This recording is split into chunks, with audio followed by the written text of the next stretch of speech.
अगर लंबे पॉडकास्ट अच्छे नहीं लगते ना तो छोटे छोटे क्लिप्स आपके लिए हम लेकर आए हैं। ये है TRS क्लिप्स हिंदी। सब्सक्राइब। हमारे पॉडकास्ट पे एक गेस्ट आए थे, देवांग थपलियाल। क्या आपने वो एपिसोड देखा है कभी? हाँ शायद देखा है। वो हिमालयन एक्सप्लोरर है। उन्होंने बहुत अनएक्सप्लोर्ड रीजन्स में बेसिकली हाइकिंग करी है। तो उन्होंने स्ट्रक्चर्स देखे हैं कुछ। आपको कभी दिखे हैं ऐसे कुछ मैन मेड स्ट्रक्चर्स, पर बहुत दूर शहरों से दूर? हाँ दिखे हैं आपको? पर वो अबैंडन थे, मतलब कुछ विलेज जैसे। हिमालयन में ये एक अलग गुरुकुल चल रहे हैं, जो बहुत पहुंचे हुए लोग हैं ना, जिनकी एजुकेशन चल रही है, जिन्होंने सब कुछ त्यागने की वो कर ली है। तो वहाँ पे ऐसे 10-12 टाइप लोगों के रहने का वो बना रहता है, और वहाँ पे लोग रहते हैं बिल्कुल आइसोलेटेड सी जगह में, और जहाँ चल रहा है मतलब अभी वो जो परंपराएं हैं ना हमारी पुरानी, वो जो गुरु शिष्य टाइप और जो उन्होंने सब छोड़ के जो किया है वो अभी भी हैं। डॉक्टर स्ट्रेंज मूवी देखी है आपने? डॉक्टर मार्वेल की मूवी है रिसेंट। मतलब वही है, एक गुरुकुल है दूर जहाँ थोड़े हायर। डॉक्टर स्ट्रेंज यार भाई ना, मेरे को ना, मैंने जो पहले मेरे को बहुत शिट लगी यार वो पिक्चर डॉक्टर स्ट्रेंज। यार मतलब तुम साला तिब्बत का दिखा रहे हो यार, नेपाल में बंदा आया है, वहां पे साले तुमने गोरी, मतलब ठीक है तुमने हर कुछ हाईजैक कर लिया यार, जो बिल्कुल पेटेंटली हमारा है तुम उसको नहीं क्लेम कर सकते अपना। वहां पे तुमने गोरी टकली बंदी को बिठा रखा है वहां पे, जो ज्ञान पेलने में लगी हुई है? अब ये साले क्या हम में कोई मतलब यार क्या है ये? उसको भी तुम हाईजैक कर लो, उसको भी तुम दिखाओ कि तुम्ही ने सब कुछ किया है। दिखाते मतलब उनका ग्लैमर है यार, उनका प्रोपेगेंडा है, वो साले सब कुछ हाईजैक कर लेंगे, सब कुछ दिखा लेंगे। पर मेरे को वो चीज़ बहुत, मतलब हमारे लोगों ने वो जिंदगी जी है। मतलब मैंने अभी ना एक बुक पढ़ी है, व्हाइट क्लाउड्स करके, एक गोविंद अनारत करके है, मैं way of the white clouds, you must read that book. Okay.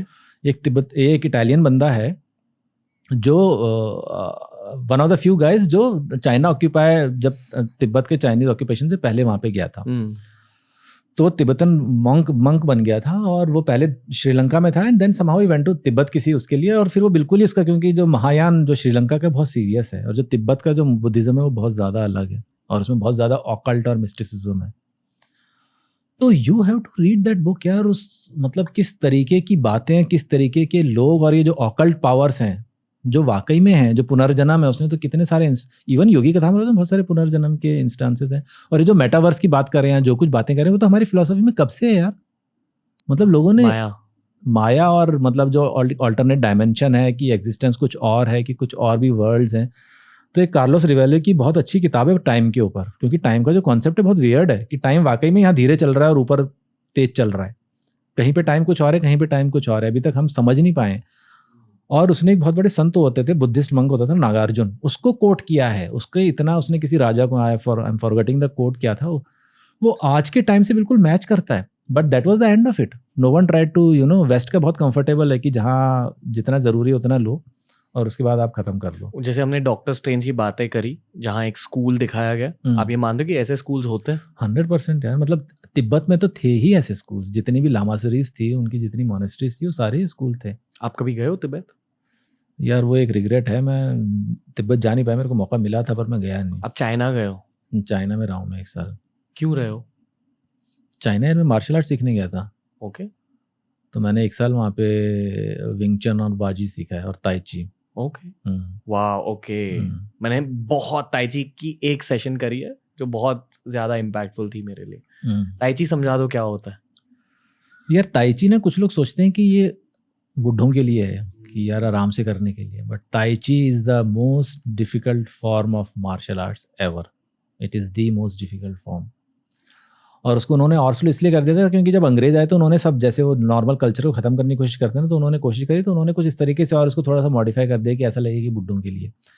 ताइची का ना, हर ताइची का जनरली पहला मोशन ऐसा होता है कि आप ऐसे करके हाथ को ऐसे नीचे लेकर आते हो, और जब आप हाथ नीचे ला रहे हो तो उसके साथ आपके नीज बेंड हो जाते हैं, और जब तक वो आपका फॉर्म खत्म नहीं हो रहा है ताइची का, तब तक आपके नीज बेंड रहते हैं, नीज कभी स्ट्रेट नहीं होते। तो उसके लिए you need to immense strength in your calves and thighs. और उसका रीजन ये है कि when you have to attack, when you have to वो करना है, तो आप खड़े हो के आप रिएक्ट नहीं कर सकते। आप अगर आपको जंप मारना है, अगर आपको वो करना है, तो आपके नीज थोड़े बेंड होने चाहिए, then only you can take a jump. या रेडीनेस का जो स्टांस है वो बेंड नीज है, कभी स्ट्रेट नीज नहीं है। It's unlike boxing. तो वो ताइची की कहानी है। और ताइची के साथ ये है कि यार मतलब it is kind of meditation, but tai chi just slows you down and it gives you immense amount of strength. क्योंकि जब आप कोई मोशन ऐसे धीरे कर रहे हो और फिर उसको जो ऐसे कई मोशन ऐसे धीरे करके पंच, तो ये बहुत ज़्यादा पावर डेवलप कर रहे हो अपने आर्म्स में और अपने अंदर, बहुत ज़्यादा आप कॉन्सेंट्रेशन डेवलप कर रहे हो, बहुत ज़्यादा प्रिसीशन डेवलप कर रहे हो आप। और लड़ाई में जनरली वो सक्सेस होता है कि किसका दिमाग कितना शांत है। आपको ऐसा लगता है जो असली फाइटर होते हैं ना वो बहुत काम होते हैं। One should not take examples from MMA क्योंकि वायलेंट है। वो कौन है यार, वो आयरिश बंदा जो साला दारू पी के गलत करता रहता है, हाँ कॉनर मैकग्रेगर वाला टाइप वाली कहानी नहीं, मतलब खबीब बहुत शांत है। आप फॉलो करते हो यूएफसी? मैं करता था, खबीब के जाने के बाद नहीं करता। खबीब की वजह से फॉलो करते थे? हाँ यार, मेरे को शुरू से बहुत ज़्यादा इंटरेस्ट था इन चीज़ों में। यार बचपन में ना एक प्रोग्राम आता था हिमगिरी के वीर, हम बहुत छोटे थे, हम ही बहुत छोटे थे तब ना, वो टीवी के एंटीना हुआ करते थे, वो घुमा रहे हैं टीवी, वो कहीं आ गया, वो नीचे बिंदियाँ आ रही हैं, बिंदियों में हिलती फिरती कोई फिगर आ गई, तभी अबे रुक जाओ ऐसे करके ना, कभी ये गलती से प्रोग्राम आ गया हिमगिरी का वीर, तो केवल एक ही एपिसोड देखा क्योंकि दोबारा कभी टीवी ट्यून ही नहीं हुआ। और उस एपिसोड में वो बंदा बिल्कुल बंदास, वो चोटी रखते हैं बड़ी बड़ी, वो मंगसू आराम से घूम रहा है, मार्शल आर्ट एक्सपर्ट है, एक पोटली टांग रखी केवल ज़िंदगी में और कुछ नहीं है, रास्ते में चल रहा है, कोई बंदी मिल गई, बंदी को उससे बहुत प्यार हो गया पर उसने बंदी को छोड़ा, फिर वो आगे चला, गुंडे लुटेरे आए, मार पिटाई करी, फिर जंगल में अकेला सो रहा है। तो मेरे को यार तब से बड़ा फैसिनेशन हो गया था यार, व्हाट अ ब्लडी लाइफ यार, क्योंकि आपको उसमें आपका फ्यूचर दिख रहा था या शायद पास्ट ऐसा था। वाह, है ना, फ्यूचर तो हमें बहुत बाद में दिखता है, हमारी सारी इंक्लिनेशन का मेरे को लगता है कनेक्शन है 110%। हम ऐसे ही नहीं, क्योंकि किसी और को उसने नहीं हिलाया, मेरे को क्यों हिला दिया यार। या मैंने क्लासिकल म्यूजिक सुना, जब पहली बार मेरी आंखों में आंसू आ गए, जबकि मैंने कभी सुना नहीं था, है ना। कुछ तो अभी भी मैं कुछ चीज़ें सुनता हूँ, या कुछ मेरे को सूफीज़म और जो हमारे पहाड़ हैं, हुंजा चित्राल, मेरे को तो अभी बहुत रोमांटिक लगते हैं। मेरी आंखों में आंसू ऐसे बैठे बैठे आ सकते हैं जब मैं ज़्यादा सोचूँ या कुछ करूँ तो, कुछ ज़्यादा नहीं। या कुछ कोई म्यूज़िक की स्ट्रिंग जो आपको छू के चली गई और आपकी आंखों में पानी आ गया और आपको समझ में नहीं आ रहा हुआ क्या कारण था, है ना। बहुत सारी ऐसी चीज़ें होती हैं। तो वो चीज़ मेरे मतलब हमेशा से वो लॉन्गिंग थी यार, एक इंडिपेंडेंट ज़िंदगी की, या कुछ इस तरीके की बेबाक ज़िंदगी की ना यार, जहाँ हम केवल अपने पैशन फॉलो कर रहे हैं, जहाँ हम ज़िंदगी की चीज़ों से दूर, मार्शल आर्ट प्रैक्टिस, ये वो मेरी हमेशा से तमन्ना थी और एक फैंटेसी थी जो मैंने कभी नहीं सोची थी पूरी होगी। पर चाइना में और क्या किया ताई ची के अलावा? तो यार कई सारे फॉर्म ऑफ मार्शल आर्ट होते हैं। अब यार हम गए वहाँ पे, हमको शाओलिन में डाल दिया, तो हर मार्शल आर्ट बहुत अलग है फिलॉसफी में और प्रैक्टिस में। अब वो क्योंकि ये फेमस हो गया है कुंग और kung actually is not word for martial art, ये तो Chinese word for martial art is wushu. Kung in Chinese language means कि जिस भी चीज़ में वक्त लगता है उसको कुंग फू बोलते हैं। जैसे आप पढ़ाई कर रहे हो तो पूछते हैं मेडिकल की पढ़ाई, हाउ इज़ योर कुंग फू, ठीक है।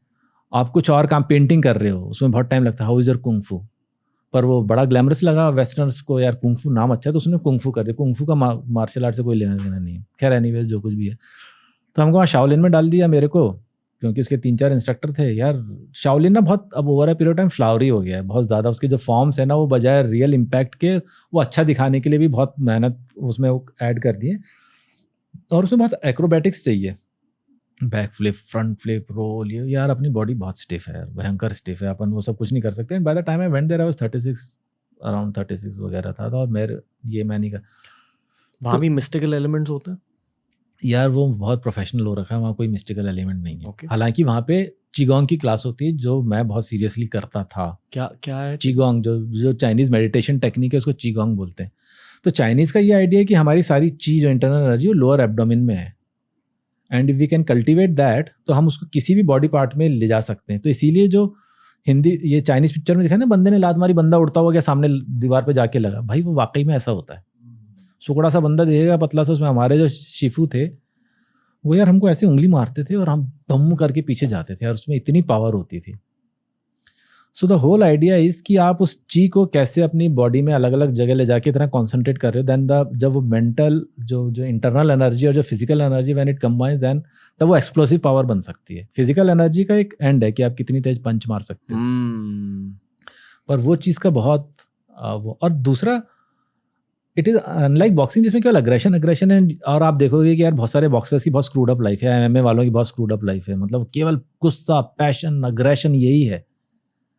इसकी बेसिक फिलॉसफी शांति की है भाई। ये कभी ऑफेंस के लिए नहीं है, केवल डिफेंस के लिए, और बहुत ज़रूरी पड़ने पर है।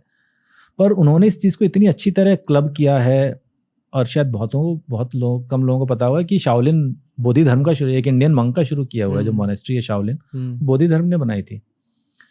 तो इसीलिए वो इंडियंस की बहुत ज़्यादा इज्जत करते हैं, बहुत रेस्पेक्ट है। लोग लगता है कि यार इंडिया चाइना ये तो पॉलिटिकल ऐसा हो रखा है, नहीं तो यार चाइनीज़ के दिल में हिंदुस्तानियों के लिए बहुत ज़्यादा इज्जत है। वहाँ की आम जनता के बारे में बात हाँ, ओके, मतलब they really look up to us यार। और उनकी पुरानी कॉमिक्स देखो है, जो कुछ देखो, राजा रानी का वो पूरा उन्होंने इंडियन उसके हिसाब से ड्रेस किया होगा, बुद्धिज्म के कारण, क्योंकि सारे मंक्स यहाँ से गए थे। तो जैसे अभी हम हार्वर्ड सोचते हैं ना, सब जब फाहियान और ह्वेनसांग इंडिया आए थे यार, उनके लिए इंडिया, या जब तिब्बतन लोग इंडिया आते तो उनके लिए इंडिया कुछ और ही था यार, कि इंडिया से बढ़ के कोई सिविलाइजेशन था ही नहीं। DRS क्लिप्स हिंदी के इस क्लिप देखने के लिए थैंक यू दोस्तों, लव टू यू ऑल। नीचे हमने लिंक किया है इस पूरे के पूरे पॉडकास्ट को, यानी पूरे एपिसोड को, उसके नीचे हमने लिंक किया एक ऐसी प्लेलिस्ट को जिसे देखकर आपको बहुत मजा आएगा।